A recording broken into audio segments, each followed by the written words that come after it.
Hi, what I'd like to talk to you about now are a few traditional portraits and to get us to look at ways in which we could create a finished portrait that communicates a little bit more than just capturing someone's looks and trying to depict realism. And so portraiture has so much more meaning you can put into it, and this is what I want to discuss with you. And so right now I'm going to share my screen, and here we go. And we're going to look at this presentation. And these are, excuse me, these are two of the world's most famous portraits, the girl with the pearl earring and the Mona Lisa. And why are these paintings famous?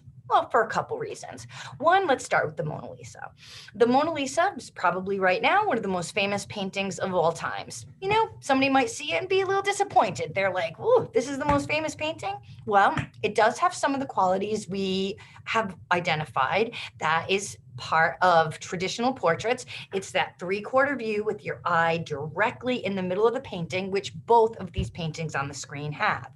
The Mona Lisa was stolen back in late 1900s, and that's what made this painting so famous. It wasn't always as famous as it is now, but stealing it from the Louvre definitely made it famous.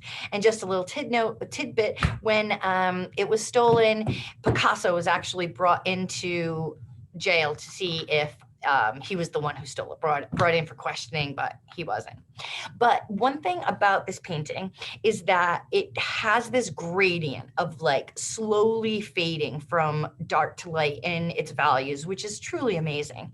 But this painting was painted over a long period of time with thin layers of glazing. And so what Da Vinci did is he took oil paints and thinned it down until it's what's called a glaze, or what you might know in watercolor to be a wash. And he put a thin coating of the color on, and then another thin coating. And over years, 2 years, it took him to paint this painting. Every time he painted, he put a thin layer. And it was over the years that these layers built up and create this luminosity. And when you see this painting in real life, if you're not looking for it, you might not notice it, but it definitely like glows. It glows from the inside and it radiates light in a very beautiful way. And now that I see it, can you see how she's kind of like glowing a little bit? That is created through the glazing technique. And next, what made this painting famous is it was just around the time that linear perspective was becoming all the rage in painting. And so having this really nice path that goes off into the distance, a river, a landscape, another road back there, the atmosphere perspective of the blurry mountain range, all made it like, wow, this painting really has a lot to offer. It has the beautiful gradients, it has that mysterious eye that follows us around, and it has this incredible landscape that seems like it goes on for miles. The next famous painting is The Girl with the Pearl Earring, painted after the Mona Lisa, and it has that chiaroscuro, remember that word from Caravaggio, in which the background's really dark and the figure is emerging. Notice she also has the three-quarter view with the eye in the middle. What makes this painting so famous? For one, it's a very young girl who's like a maid, and maids weren't subjects of paintings very often around that time. So kind of painting her into this really important pose and things like that was not typical. Next is she has this gorgeous pearl earring, this big expensive pearl. There's no way she would have been able to afford a piece of jewelry like that. And so it adds an element of mystery. Where did she get that earring? Did she steal it? Was it loaned to her? Does she have a boyfriend who's rich? All of these things became this mystery. And then this young girl has this parted lips. The little bit of part in her lips was really sensual at the time, and things that we remember, it has a much lighter bottom lip and a dark top lip. We learned that, right? And so you want to think about, do you want to put a landscape in your background, or do you want your background to be plain? Are you going to have that traditional three-quarter view, or are you going to choose and do a different type of setup? It's up to you, and the possibilities are endless. The next group of paintings I want to show you, one is also by Leonardo da Vinci, and the other one is by Albert Dürer. The Albert Dürer one is a self-portrait, and the Leonardo da Vinci one is of a young girl. And so when you're deciding on your portrait, I want you to think about what perhaps you want to add into the painting to say something about the person. Do you want to have them holding something like this small little ferret animal or your pet? Is it going to have something in the hands? Are you going to wear particular clothing that might say something about the person? Notice how she has a necklace on or some clothes that might look like royalty. These are all things that say something about this young girl. Similar to this man, he has this outfit of royalty, he has this funky little hat on, but notice he's in a room, and through that room is a window, and then through the window is a landscape. Is that his land? Does he own all that property? All of these things are clues into who these people are. And paintings were very important in order to depict who these people are and to say something about them. And so as you choose your final portrait, what do you want to say about you? I don't want it just a head. I want something else happening in the picture that says something about you as an artist.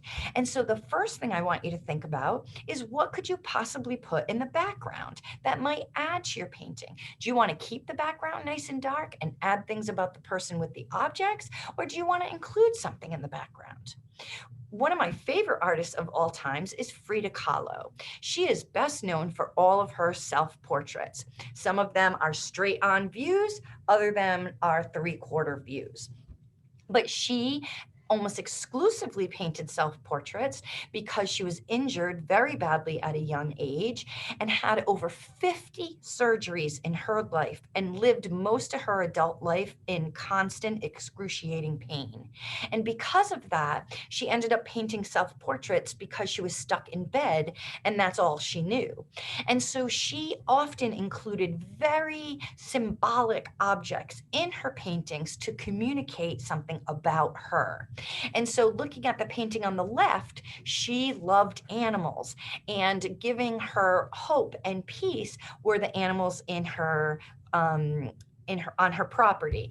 And so she's from Mexico. So in the background are beautiful Mexican foliage of plants, gorgeous flowers in her hair, and things that represent the nature that's around her.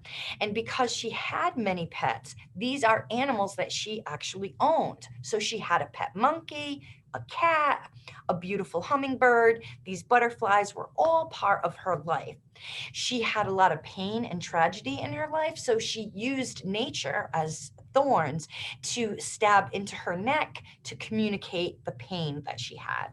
And so she also used other type of symbolism. Here is again the necklace of thorns, but this earring is very significant. That is an actual earring that Frida Kahlo owned, and it was given to her by none other than Pablo Picasso. And so when she met Picasso for the first time, he loved her painting so much, he gave her a gift of a pair of earrings, and she wore them in many, many of her paintings. Sometimes her message wasn't communicated strong enough, so she would actually write the message and the point of the painting in Spanish on the bottom of the painting.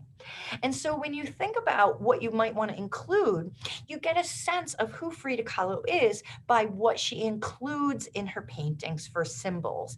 The vine, the animals, the flowers were all things that were important to her and her life.